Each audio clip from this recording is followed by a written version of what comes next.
All right, you've been learning a lot, and in this objective, we're going to really get into something that's real world and it's super important. In fact, this journal entry thing we're going to talk about is how we're going to spend a lot of the next few weeks. All right, so this is real. This is real accounting.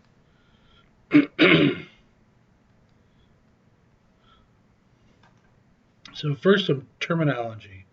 The journal is a chronological record of every transaction. So every single transaction is going to be recorded in the journal in a chronological order.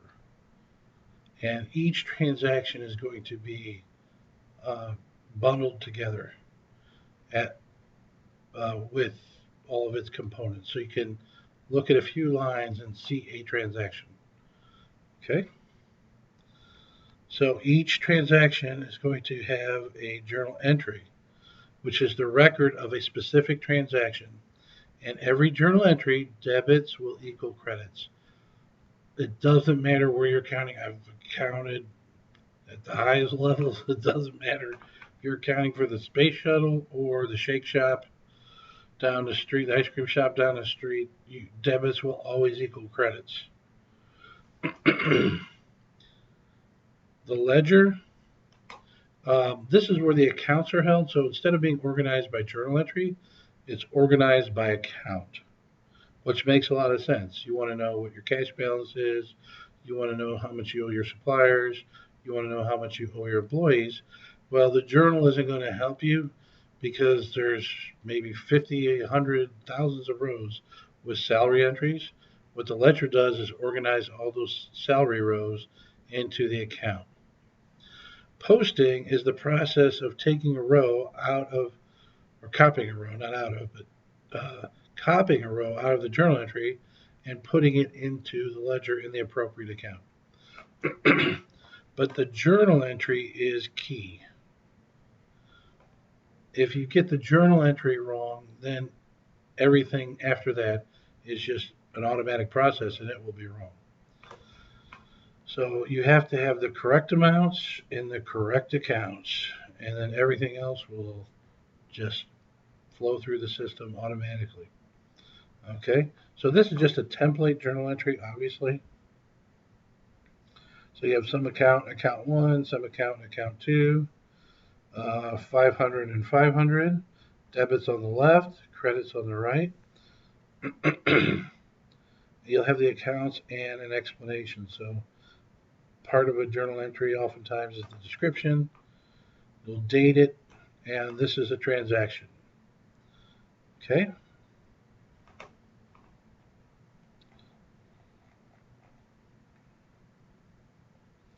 And here is posting. So we have the journal entry, and then we take the debit. This is posting. We take the credit, find account two. This is posting.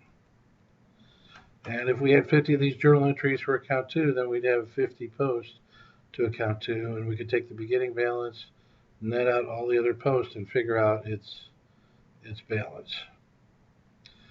Okay. So at some regular periodic intervals, the beginning balance and all the posted transactions are totaled. So with you get your checking account. Well, you probably look at it online, but they send you a statement monthly. Your credit card, they send you a statement monthly, and they come up with your balance. All right. So the same process applies for every account in the ledger. Now, what do we do with all this information in the ledger?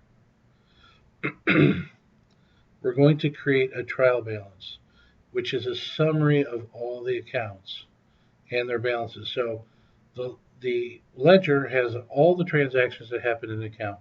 What the trial balance does is just take the balance, the ending balance, and it creates a vertical summary of the accounts with their balances. We'll have a debit column and a credit column. And the balance is organized in a very special way. From top to bottom, assets, liabilities, stockholders' equity, then dividends, revenues, and expenses. This makes it easy to create the financial statements.